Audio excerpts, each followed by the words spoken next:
Welcome to our webinar on for Oxford Social Finance Program on how we create a low carbon economy through social finance. This is again a part of our series on educational series on how creative social finance tools are used around the world. We're excited about bringing together today some colleagues from Canada to really talk about what they're doing in the context of creating a low carbon economy using social finance strategies. I'm joined today by colleagues Bruce Laurie, who's the President and CEO of Ivey Foundation, Stephen Huddard, who's also CEO of JW McConnell Foundation, and Arlene Strom, who's the Vice President of Sustainability and Communications of Suncor Energy. All of these panelists are also joining us as faculty members in our Oxford Social Finance Program starting in November. So I want to welcome them, and we're going to hear from them their perspective on why Canada's role in social finance and climate is so essential, especially given the changing political dynamics in North America, with the U.S. Bowing out, unfortunately, of the Climate Accord, Paris Accord. The opportunity for Canada to become a global leader in North America and around the world in its strategies and its partnerships is what we're going to explore today. So with that, I'll continue. Next slide, Brad. The conversation questions that we'll be addressing in the webinar, again, what makes Canada's work in creating a low carbon economy so important globally? How do you build very effective collaborations, and what do you do in terms of maintaining and aligning those collaborations? As you see that Ivey and McConnell Foundation are working with Suncor Energy Foundation, unique partners offering unique skills. How do you build the capacity of business and the financial institutions to bring into the mix resources associated with social change and climate change? And how do you ensure a critical voice of First Nations people who are hard hit by climate change into economic opportunities and social change and social finance? As we've merged these relationships, what are we learning about leadership and negotiation? And also I've asked our colleagues to talk in their presentation about what they'd like students to offer them in terms of our global marketplace and our global audience for social finance, what they'd like to learn. It's a very experiential process that we use during Oxford Social Finance Program, taking solutions to scale, and it's iterative. So our students will also offer their skills in helping Canada find new solutions. So next slide. With that, I'd like to introduce and welcome Bruce Laurie, who's going to be our first speaker. Thank you. Great. Well, thanks so much, Gail. I appreciate that. I just thought I would start with a little bit of context and history of where we've come from in Canada and why we think Canada is a particularly interesting case study to look at from the perspective of the role of philanthropy and social finance in major systems change. And if you can just switch my slide ahead, or am I able to do that? Great, thanks. So, I mean, if you step back and just look at where Canada's come from over the last, say, 3 decades, we had roughly a decade of leadership under the federal Liberal government that basically said, sort of acknowledged that climate and environment were a problem, but if you imagine the country, say, as a big ship, a big oil tanker, they basically acknowledged there was an issue and cut the engines and let this big ship float around, hoping nobody would notice.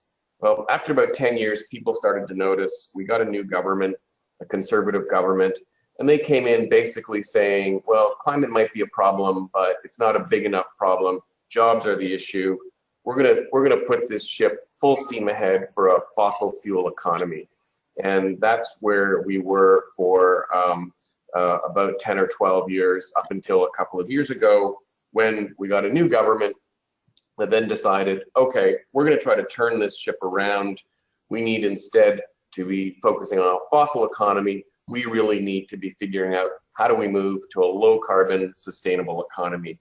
And the challenge was, I can sort of imagine, you know, using this analogy, the Prime Minister Justin Trudeau saying, okay, well, we need to, you know, set our new course, you know, navigator, set a new course. And guess what? There's no navigator. Well, let's just look at the navigation tools. Well, we have no navigation tools. Well, let's just rev the engines up. Well, guess what? We have no fuel.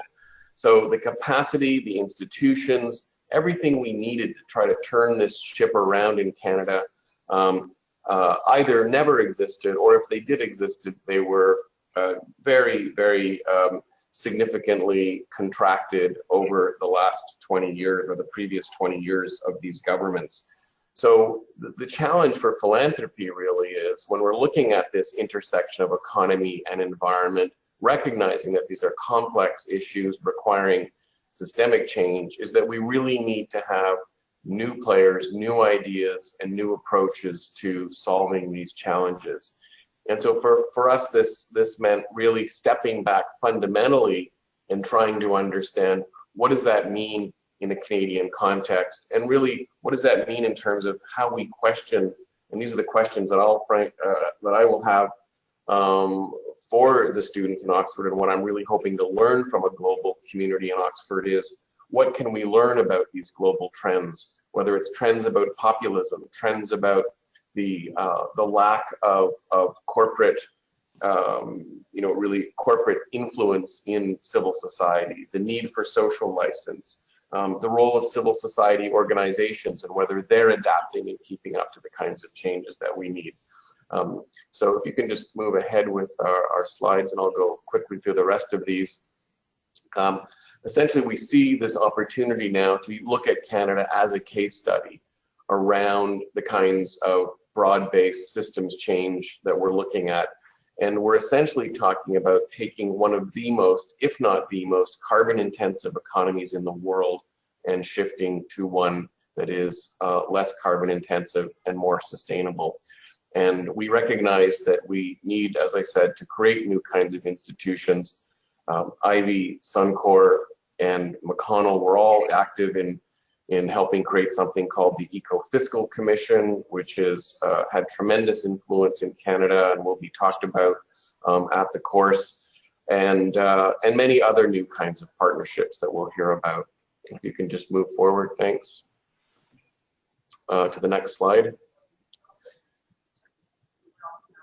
So from the perspective of the Ivey Foundation, we've stepped back, done an assessment of the problem, which is really, to reemphasize is this need for new institutional support.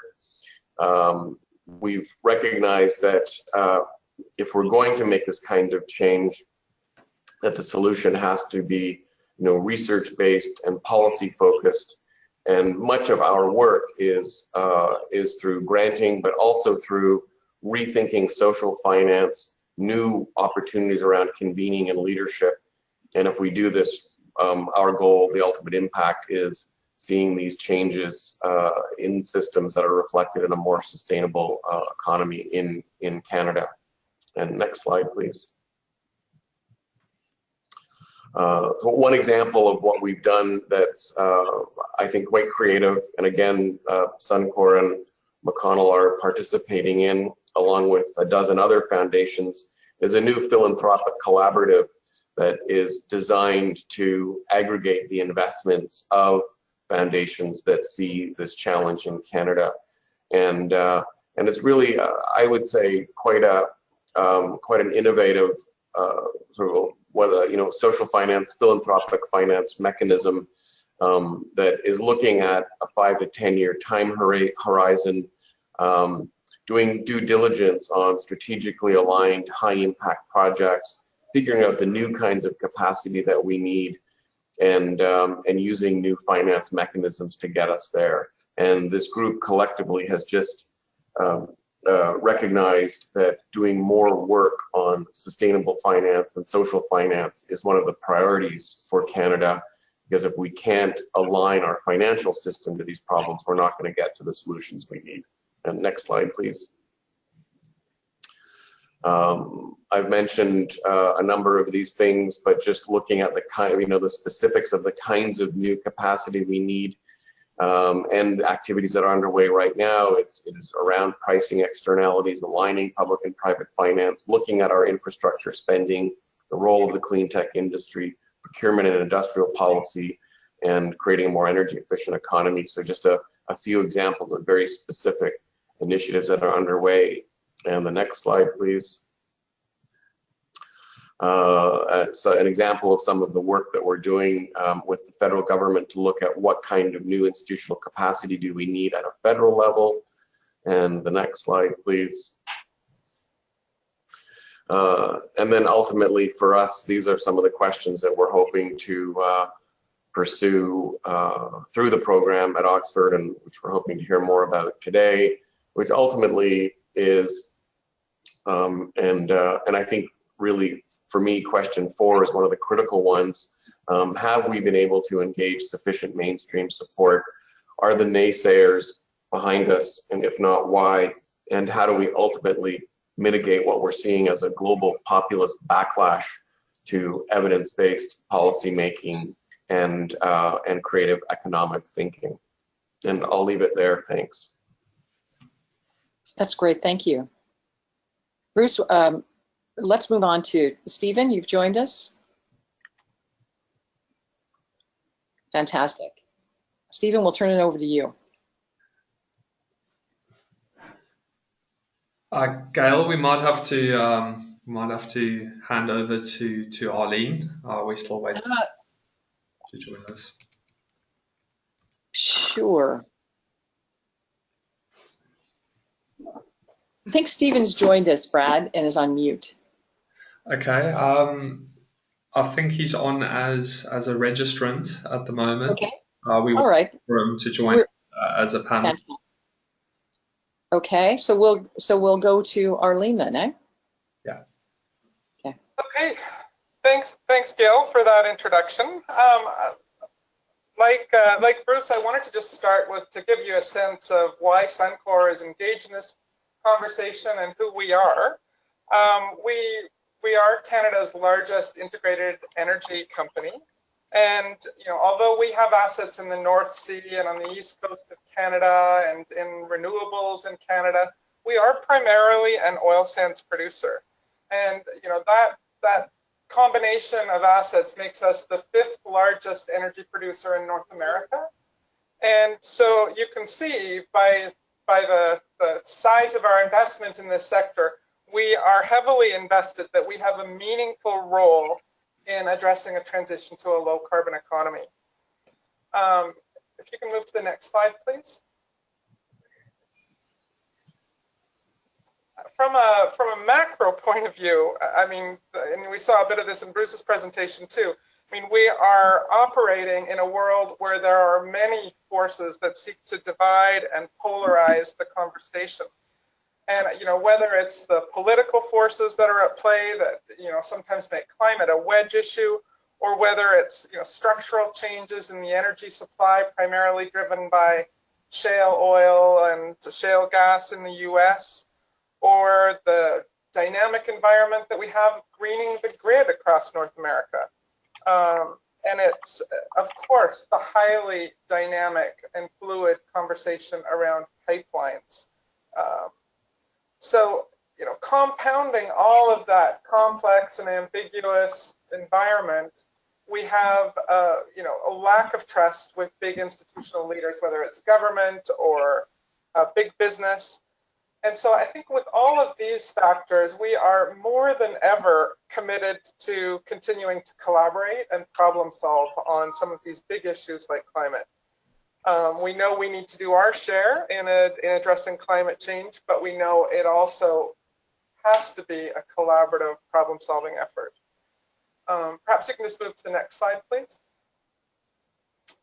So, that's the environment that we work in. This is just a picture of a moment in time that was really a culmination of, I would say, a 20-year journey where we were committed to engaging with not only our critics, but with First Nations and with our peers in the energy sectors, and with governments, whatever their political stripe. This is a picture from November 22nd in 2015, when you saw 5 environmental executive director leaders standing with 4 of the largest oil sands companies and their CEOs, the Premier, the Minister of the Environment, and a regional chief, Tony Alexis, and it was announcing Alberta's climate leadership plan. So this was, as I say, really the culmination of leadership in collaboration. And it's a hard process. It takes, we realize that it's something that is a long-term commitment. You know, we have examples of 15 or 20 years ago where we would have Greenpeace come and set up a booth at our annual general meeting so that they could tell our shareholders about concerns they had with the project. But we have always felt that that's been an important part of actually finding solutions. It also means we don't necessarily get everything we want, but that we are able to develop better solutions that address the interests of many stakeholders. And I think one of the things that makes Canada unique is this environment where we are operating in a world where we have, you know, many generations, 1,000-year-plus history of First Nations. There are 633 First Nations in Canada. So this is another factor that makes us unique. If you can go to the next slide, please. We have been, this is just to give you a quick snapshot, and I want you to, like, we have been working in this leadership space on being a leader in sustainable development for over 20 years. You know, our first climate plan was actually, we're celebrating our 20-year anniversary of our first climate plan. And that sort of culminated in some of the things that Bruce talked about. We've been working with other foundations. You know, we're here together today to continue that partnership. But Ecofiscal was a partnership that, as Bruce said, had significant impact on the policy conversation in Canada. And with that first report of the Ecofiscal Commission calling for a carbon price, we renewed our, you know, position to call for a national price on carbon, and supported the Alberta Climate Leadership Plan. But it's not all environment. I also want to reinforce that we are absolutely committed to the social side of this too. And you know, when we look at leadership and sustainable development, I mean, one of my favorite definitions of leadership is one by Marshall Gans at Harvard. It's about enabling others to achieve purpose in conditions of uncertainty. And we've certainly seen that we operate in this dynamic world in conditions of great uncertainty and ambiguity. And so part of how we see that enabling of purpose or achieving leadership in sustainable development is creating conditions to be carbon and cost competitive, to lead not only in policy advocacy, but environmental and social performance. And we also think then that setting goals and having ambition that's clear in these areas is a really important part of leadership. If you go to the next slide, I'll just talk briefly about our social goal. We actually developed, we've had long-term environmental goals for some time, but until last year, we had never set a specific public target with respect to our social performance. And so last year, we set a social goal that was focused around strengthening our relationships with Aboriginal peoples. And we specifically took ownership and said, we need to change the way we think and act. And that requires a difference in our behavior. So we set specific targets that would help us measure our performance in improving our relationships with Aboriginal peoples. And they were around, you know, deepening our own level of understanding of what reconciliation meant for us. It's partnering with Aboriginal youth. And then specifically looking at how Aboriginal employees see working at Suncor. So through not only hiring, but retention and advancement of Aboriginal employees. We started an Aboriginal employee network, which has given Aboriginal employees a safe space to come together and share their experiences. And then, of course, increasing revenues to Aboriginal business. And this is, you know, when we look at social finance, in part, we've really focused on economic reconciliation. The picture you see there is our president of our upstream business with Chief Boucher, who's chief of one of the significant communities in the area that we operate. And it was marking the celebration of entering into a $500 million equity partnership agreement with 2 First Nations. And these are the kinds of agreements that we think are game-changing in terms of having mutually beneficial arrangements with First Nations. And we also have a partnership on a wind farm in Ontario with the Aamjiwnaang First Nation. So those are some of the ways that we're looking at that social finance world in terms of economic reconciliation with Aboriginal peoples. So maybe I'll pause there for now and turn it back to you, Gayle.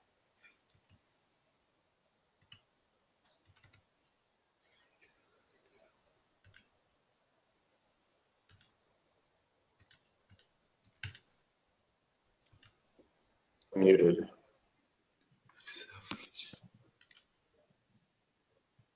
Hello? Hello, Gayle, can you hear us? Gayle, can you unmute yourself on your end?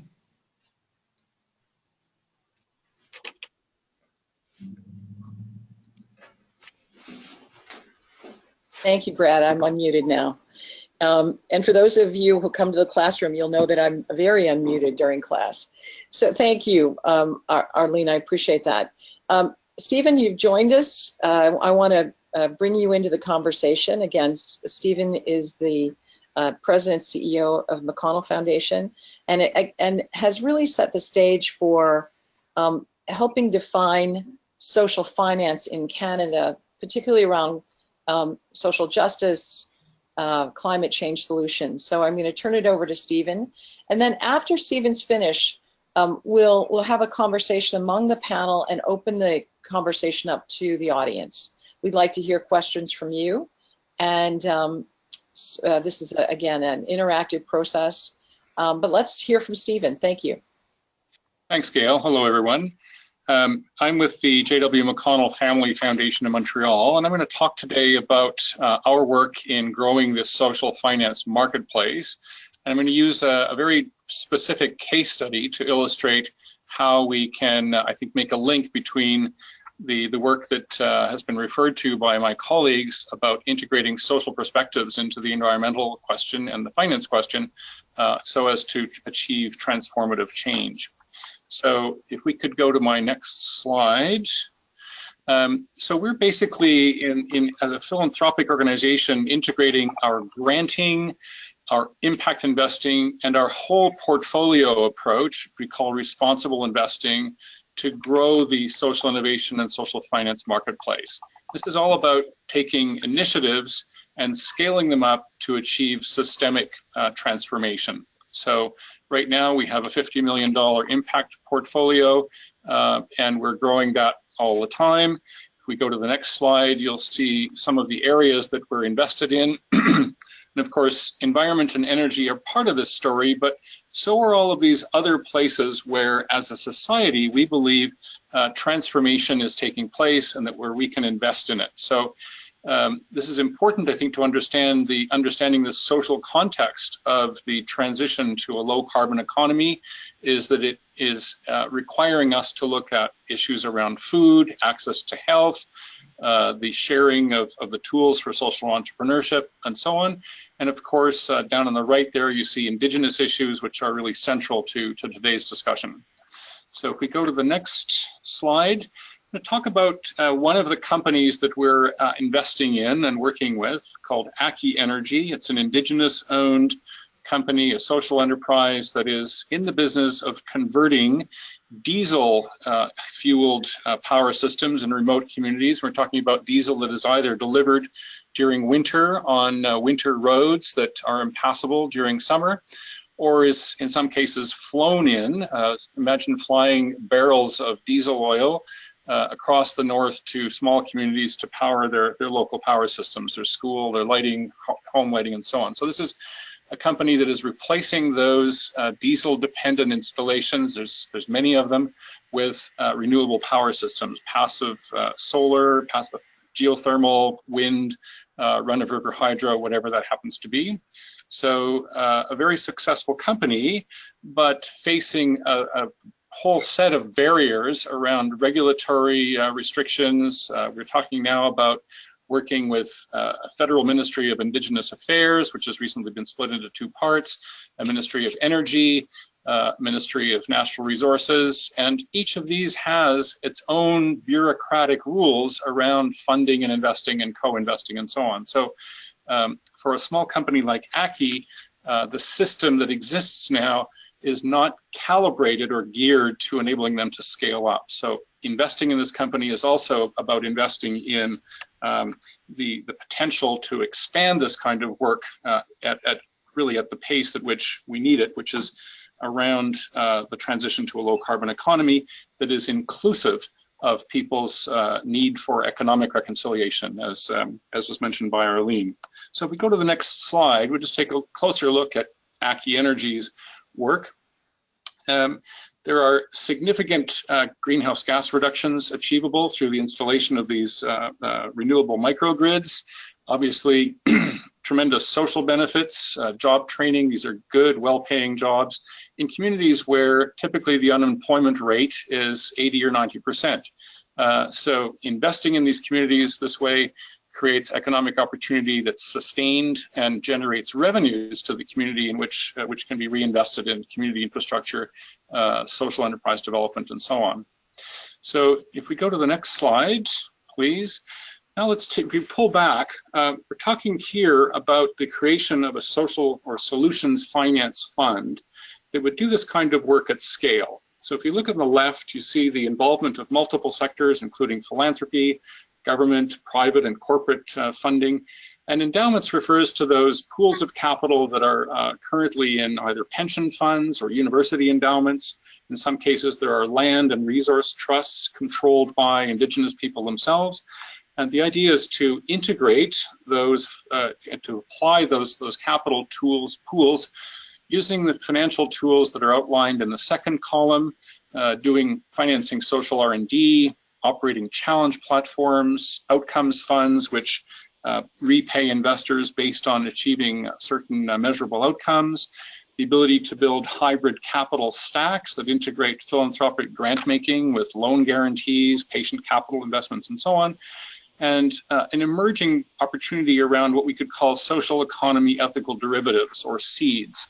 So if we take an asset like social housing, and not to get too far into this direction with the asset-backed problems that paper issues that surfaced that caused the big financial crisis in 2008, it is still possible to develop ethical derivatives that enable the refinancing of interventions such as we're talking about here with ACCI Energy around renewable energy systems.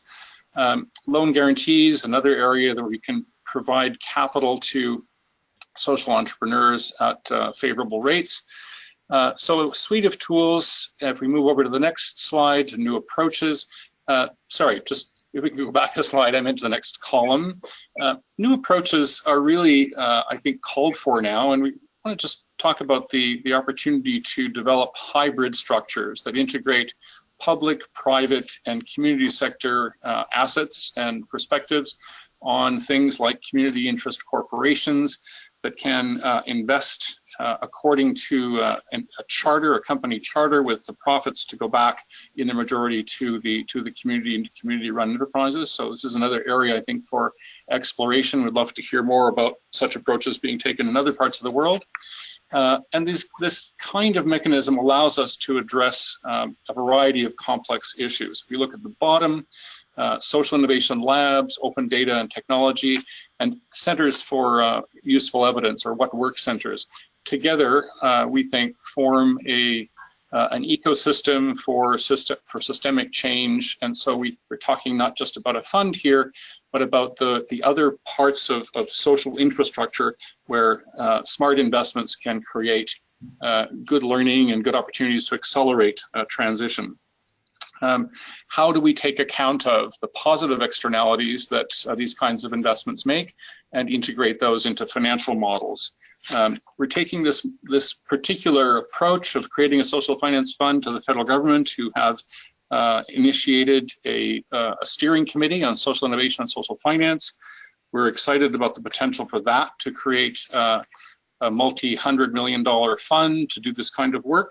We're also working with the Senate in Canada to engage politicians around this. And I hope that by the time we meet in November, that we'll be able to report on some significant progress in this direction.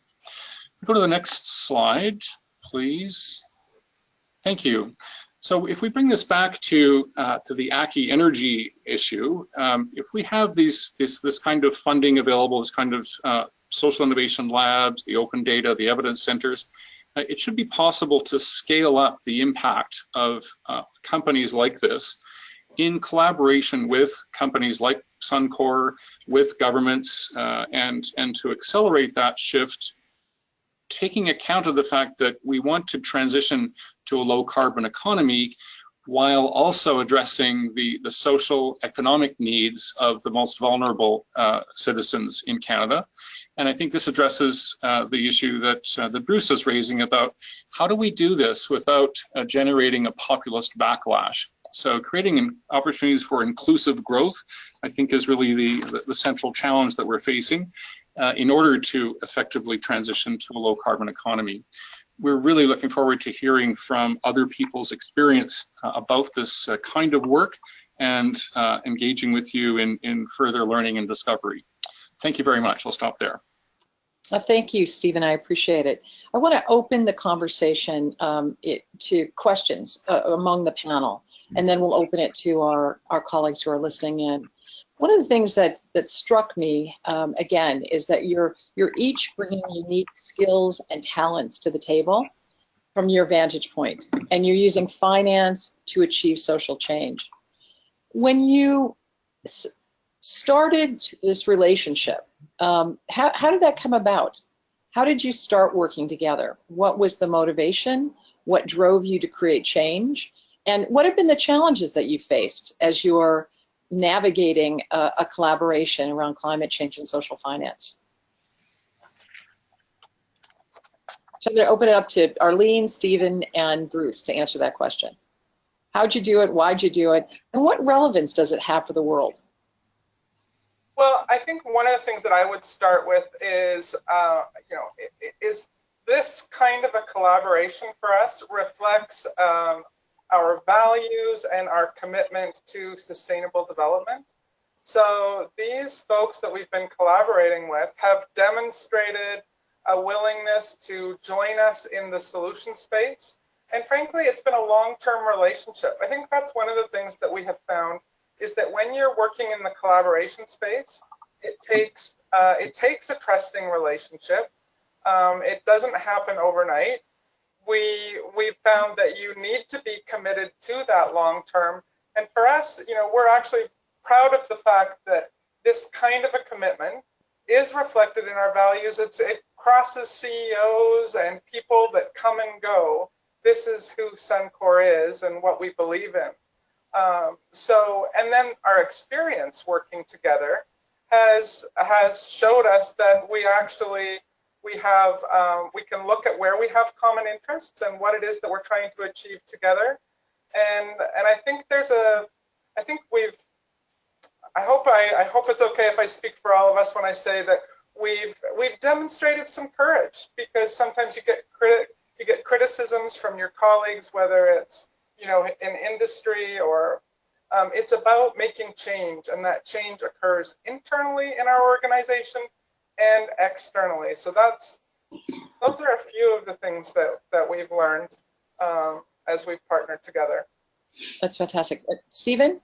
Yeah, I just maybe build on that a little bit to say that it's certainly the case, I think, for each of us that we've faced criticism from people within our sector whichever sector we happen to be involved in, that we're collaborating with the enemy, or that we're somehow compromising our position when we engage with, in our case, a large energy company. Having said that, we just could not imagine succeeding at the scale that we need to, with the innovation and the commitment that we can all bring to this together. It's really the only way to move forward, in our view, is to work collaboratively. And Suncor has been, for us, not only a loyal partner. There's been times when they've stood up on behalf of our right to speak truth to power, when it was difficult in Canada for a while to express an opinion against the tar sands or pipelines or whatever. And Suncor was quite forward in saying, no, actually, we need all voices at the table here. This is a democracy, and it's important to have a diversity of views. So, in that sense, I think it's such an important collaboration for us. The fact that we're able to work together on the Ecofiscal Commission. I would also highlight Suncor's presence in the Indigenous communities of Canada, particularly in the West. That's a very strong social concern for foundations like ours. And the ability to have the conversation about energy and social justice at the same time seems like a critical nexus point for the kind of change that we're looking for. Bruce, thoughts? Yeah, I mean, just quickly, I agree completely with Stephen and Arlene. And I think I guess there's two things from my perspective that make this critical. One is the philanthropic resources available in Canada to tackle these complex issues are minuscule relative to the problem. And if we don't start putting our resources collectively together around common solutions, and then figure out how to leverage more private and public, as in government resources, we're simply not going to get the job done. And then finally, the other piece that's, I think, critical is really around scale. And Gayle, you and I have talked a lot about going to scale, which is, I think, one of the great challenges for philanthropy. It's very easy for us to fund and support a small initiative and see the great success that happens at a local level, but how do you go to scale in shifting the entire resource economy of a nation? And if we don't have those corporate partners who actually are the ones that are driving the resource economy, then we're simply not going to get the scale that we require. And I think that raises a good point, Bruce, which is going to scale in finance. We're talking about the Oxford Social Finance looks at blended capital. How do you build partnerships? How do you bring in new resources, financial resources specifically? When you think about other partners at the table, specifically the finance industry, the finance sector, where are they in those relationships? And Stephen, you've talked about the Social Finance Fund. Again, how are you bringing in traditional finance organizations to help go take this initiative to scale? What new products are you offering? What kind of new financial incentives are you using to, again, shift a nation and create a different kind of economy going forward that's supportive of the environment and sustainable? So where's finance? Do you want me to take that? Yeah, please go ahead. Sure. So, I think around the world we're seeing the emergence of solutions finance or social finance and impact investing as critical catalysts and levers for bringing about the kind of work, the kind of change and transition that we're talking about. Here in Canada, we've got a history that's partly about the cooperative movement and mutuals. People putting money into financial institutions that reflect community priorities as opposed to simple bottom line returns. But we're now at a moment where this field is ready to expand rapidly. The work of the G7 task force on impact investing is important here, and we're in ongoing discussions with people there about growing this marketplace. Big Society Capital and similar institutions around the world are beginning to put capital at work in creating social and environmental impact. Even that, though, is not sufficient to the scale that Bruce was talking about and that we need. And so if we look at the role of philanthropy, as as tiny as we are, we're nonetheless able to de-risk certain kinds of situations, to take first positions. We participate, for example, we have a loan guarantee program that enables environmental and other organizations to build as close to zero carbon buildings as possible. So providing a loan guarantee, lowering the interest rate on an investment by a group of not-for-profit organizations is one way that we can leverage our own assets. But we're really now at the point where, again, scale has to be our biggest concern and the biggest opportunity. The people that we talk to in pension funds, in financial institutions now, are asking questions of us and people who we work with that they just haven't asked before. I think we're very close to seeing a significant increase in funds directed to the accomplishment of the Sustainable Development Goals, for example, and in the public sector's participation in this space, coming in as a patient investor or catalytic investor, building on philanthropy's commitments and leveraging in larger scale investments from the private sector.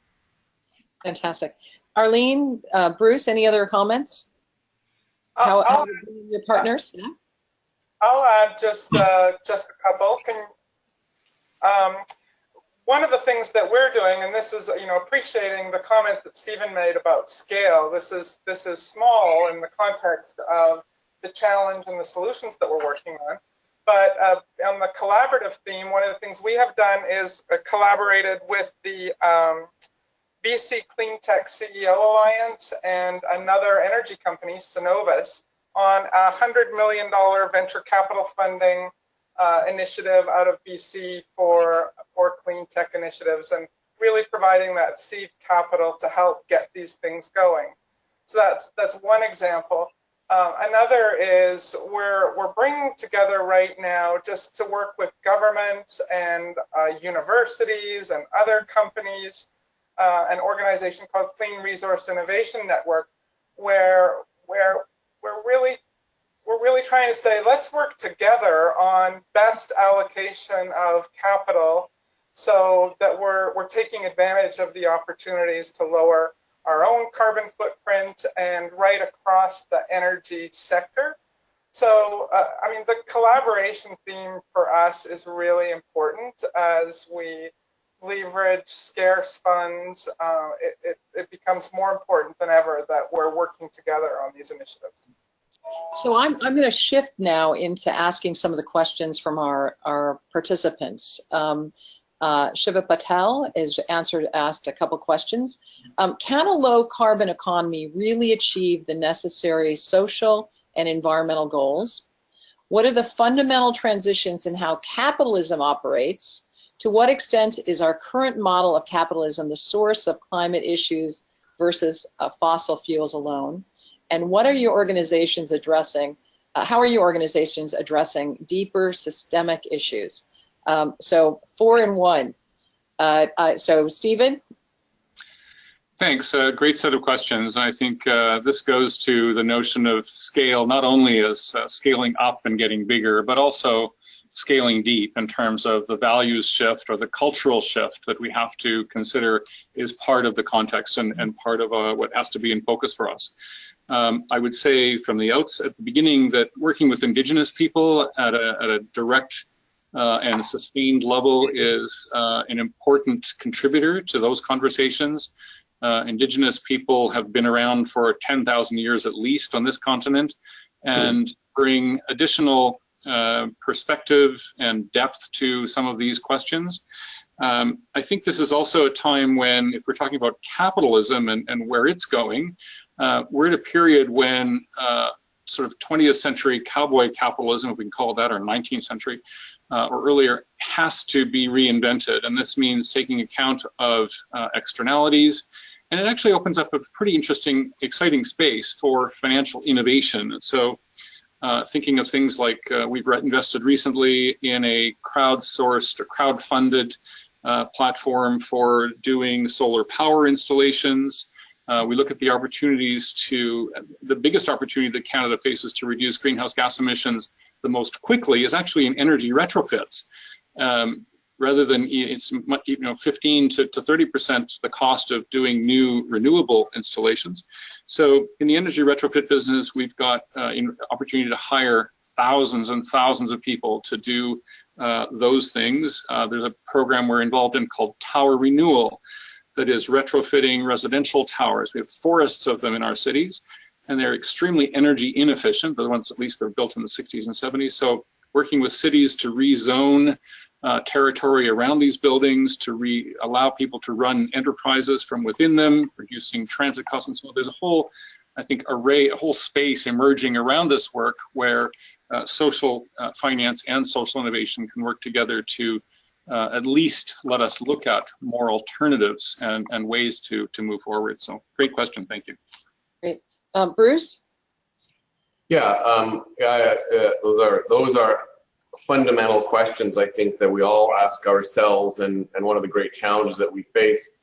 And I guess our approach is that there's really two things happening at the same time. One is, how do we shift in a relatively incremental way this big, as I was describing, this big complex ship where capitalism and strong vested resource interests have been the dominant sort of mover, while at the same time recognizing that we need fundamentally new ways of thinking about the future.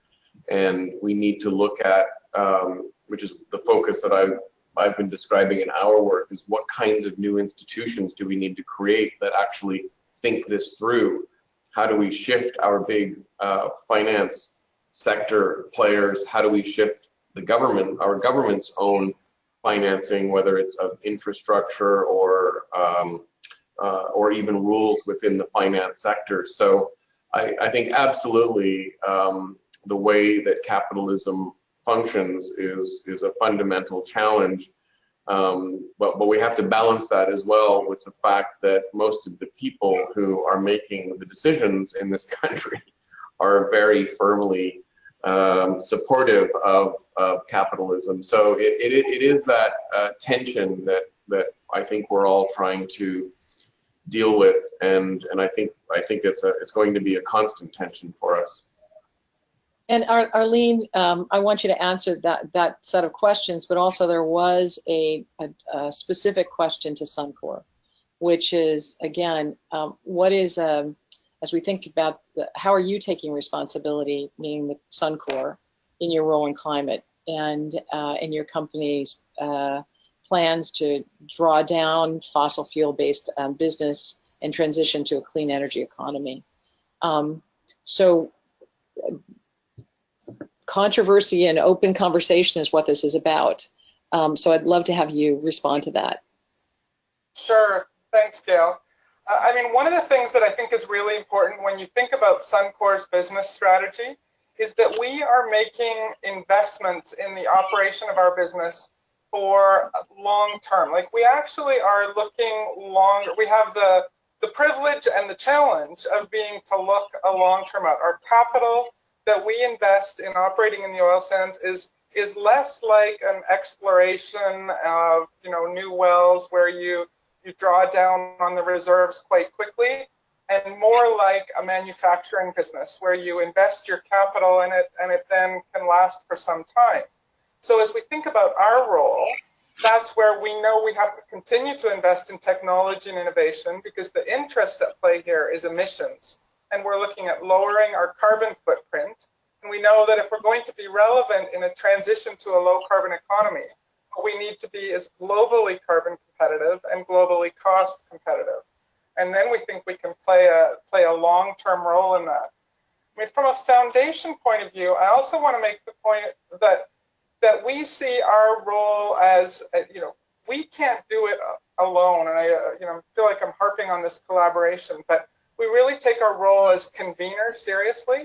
So we have made investments in things like, a multi-million-dollar investment in the Energy Futures Lab, which was bringing people together, both from the environmental community, from government, from multiple industries, including the renewable sector, about what does our energy future look like in Alberta. And frankly, that was a tough decision for us, because you lose control of what the answers and the recommendations are going to be. But again, we think that's an important facilitation, and that convening role that we can play is an important way that we can have an impact on that, the challenge for Canada. How do we transition to that low carbon economy? And I think that's fantastic. Thank you for those responses. Again, this kind of debate in conversation is what Oxford Social Finance is about. How do we deal with the most pressing issues in the world? How do we do it through collaboration? How do we use different approaches and strategies to actually take something to scale? Now, a couple of other questions have come in that I think are, again, what's the role of government? What's the role of academia? In really helping achieve change. Bruce, you talked about the Eco-Fiscal Commission. All of you have supported academic institutions as well as engaged government. So let's spend a few moments on that, and we'll shift it over to Brad. So Stephen, thoughts on role of government and academia in moving forward? Sure. Well, just with regard to government, I think we're increasingly, certainly at the moment in Canada, finding that our goals and program objectives and so on are aligning quite significantly with federal priorities. Provincially in Canada, we have another set of dynamics, and we're, as a federation, we've got opportunities to work at that level as well to affect change at varying rates, and to demonstrate, by doing so, demonstrate to the rest of the country that certain types of innovation are possible. We look to Alberta, for example, and its leadership on the issues that Arlene's been talking about. We also work municipally with governments now, and partly this was a result of having a federal government that really wasn't paying much attention to these issues. It pushed our attention to the provinces and cities. City governments, I think, are increasingly an increasingly important player in this space. I'd like to talk a little bit about academia and say that this is one of those places in society where the pace of innovation can, I think, be accelerated in terms of how universities engage around these issues. The emergence of the social lab movement globally in government and now in civil society, I think, is important to be tracking. And let's not let universities off the hook in terms of where their assets are invested. I think the movement to de-invest has been interesting, but more importantly, I would say, is the opportunity for universities to proactively invest in solutions. So those university endowments are currently almost 100% invested in the stock market, and that's fine, but the opportunity to participate in the impact investing and social finance marketplace is one for, I think, where leadership is needed, and we'll see that very soon. We're going to shift just slightly, but I want to keep you with this, again, this tension and opportunities. When we think about scale, and I'm speaking to everyone who's listening in, we begin from the ground up. So building the capacity of social enterprise organizations as well as mainstream finance is all part of the ecosystem. How can we be strategic when we're pulling together these unique partnerships? How do we see the big picture, and how projects like ACI can be supported, how you can take a scale on a provincial level and a national level to deal with the issue of climate change, which impacts us globally. When we think about Canada's footprint in the world, it controls enormous amount of the Arctic Circle, our natural resources, and how Canada shifts into a low carbon economy, given the dependence it has in terms of being an extractive, built its wealth on extractive industries, is a dynamic and a tension that we're going to talk about at Oxford Social Finance Program. And I want to thank our panelists for joining us, and apologize for our technological glitches today. We're on various continents around the world operating, and I want to thank Arlene and Stephen and Bruce for joining us, and to say this is the quality of faculty and colleagues that will be joining us in November for the program. Brad, I want to turn it over to you to talk about Oxford Social Finance Program and how people can participate. Absolutely. Thank you very much, Gayle. for your time today and for hosting our webinar. And I really wanted to thank Bruce, Stephen, and Arlene for their contributions today and their contributions to the program, as we are fortunate to be welcoming 6 executives, 2 from each foundation, to join us this November. So we'll have a healthy contingent of Canadians participating on the program, but also, as Gayle mentioned, teaching on the program, where Bruce, Stephen, and Arlene will be giving you more depth on their discussion today in a case study that they've been responsible for delivering around the topics they've covered today.